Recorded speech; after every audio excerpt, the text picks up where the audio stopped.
Hello students, today I am going to teach about counter current mechanism in urine formation, in excretory products and their elimination.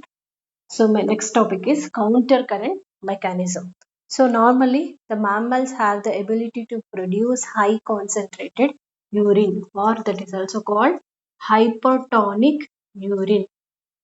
So mammals have the ability to produce high concentrated urine. So in the mammals, the loop of Henle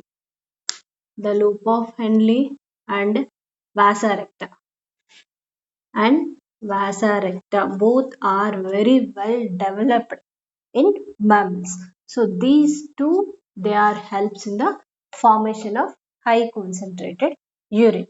So normal in the mammals, nephrons are two types. Already we have discussed. So what are they? Cortical nephrons and juxtamedullary nephrons.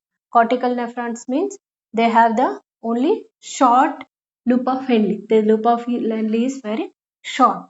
But in juxtamedullary nephrons, the loop of Henle is very long.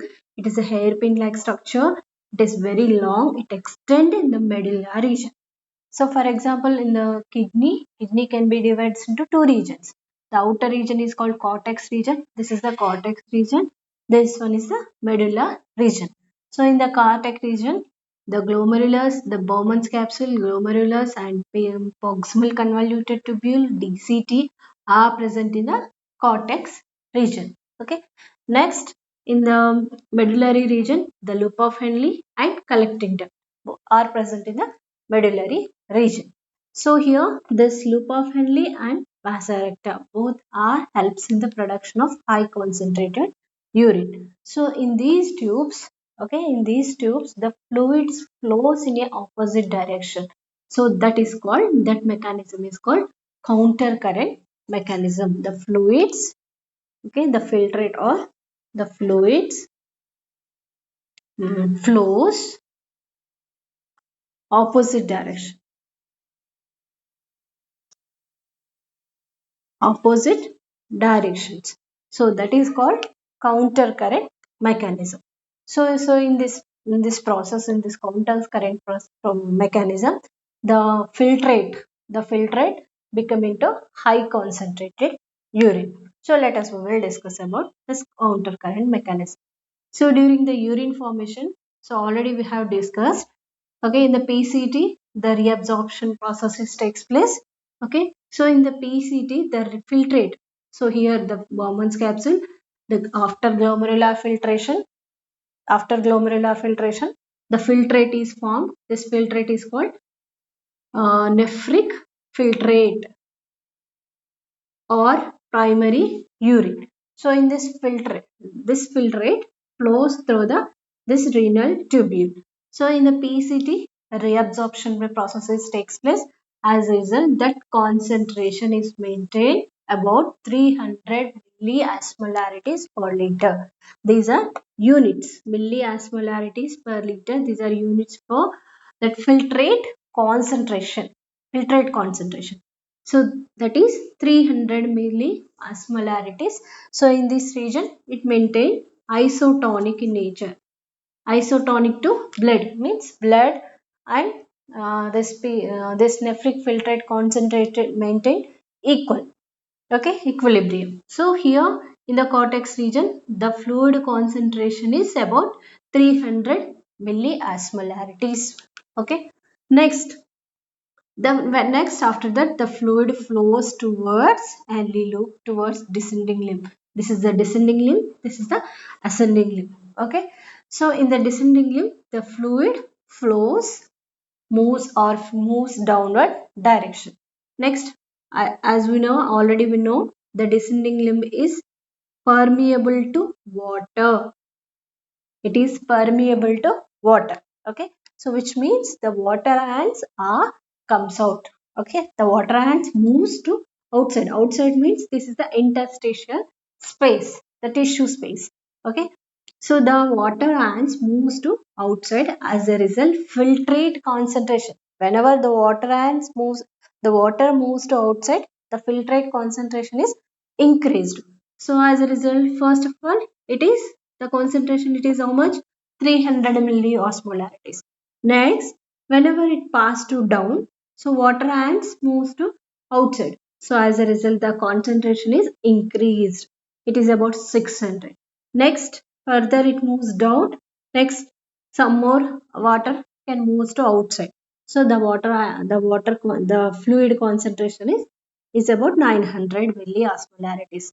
Next, whenever it reaches to bottom, so whenever it reaches to bottom, the tip of the loop of Henle, so here the fluid has high concentrated, that is 1200 milliosmolarities. So it is maintained hypertonic in nature. Hypertonic. Okay.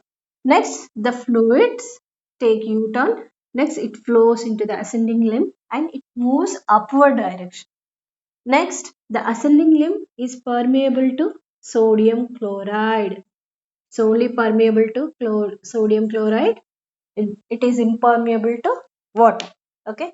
So here, so in the sodium chloride, so here, uh, the from the filtrate, sodium chloride is moves to outside, or reabsorption processes takes place into the tissues. Okay, reabsorption takes place into the tissues. So water, the salts are reabsorbed into the tissues from the filtrate. So which means from the filtrate, all salts are moving into the outside. So as a result, the concentration will decrease. The filtrate concentration is decreased towards upward direction. First of all, it decreased up to 900. Next, it moves to upward, then it reached to 600.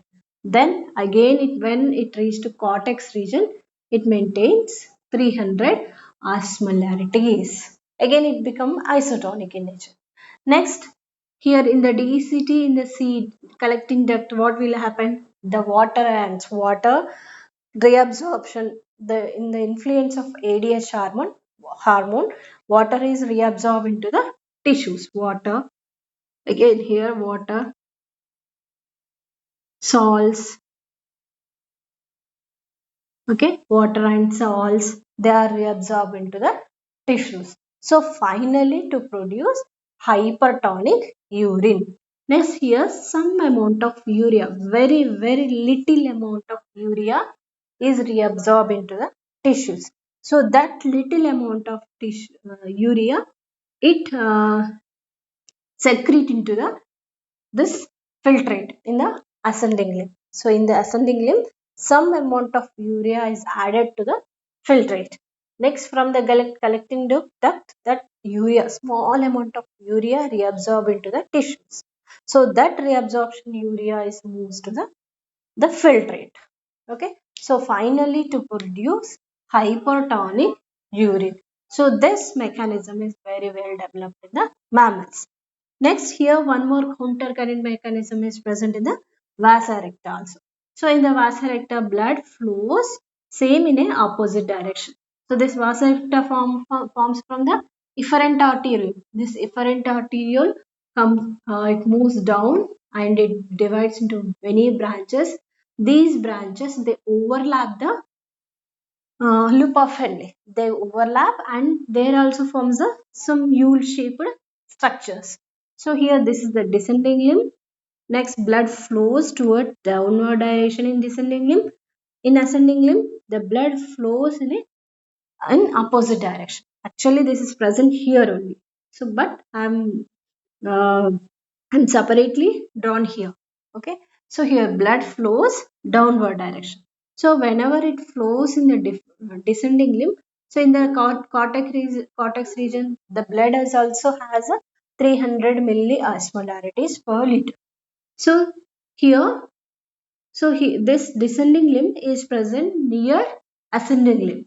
So in the ascending limb, what will happen? Sodium chloride is reabsorbed into the tissues. That sodium chloride is secrete into this descending limb of vasa recta. Sodium chloride is added to the blood. So as a result, the concentration is increased 600, 900. Next, when it reached to down, it reached to the 1200 milliosmolarities. Next, Next, it moves to upward direction. The sodium chloride. Here, sodium chloride released into the blood. Next, here sodium chloride is comes out.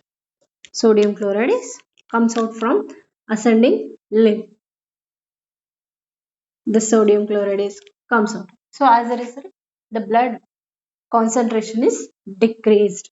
1200 to 900, 600. Again, it maintains 300. Okay.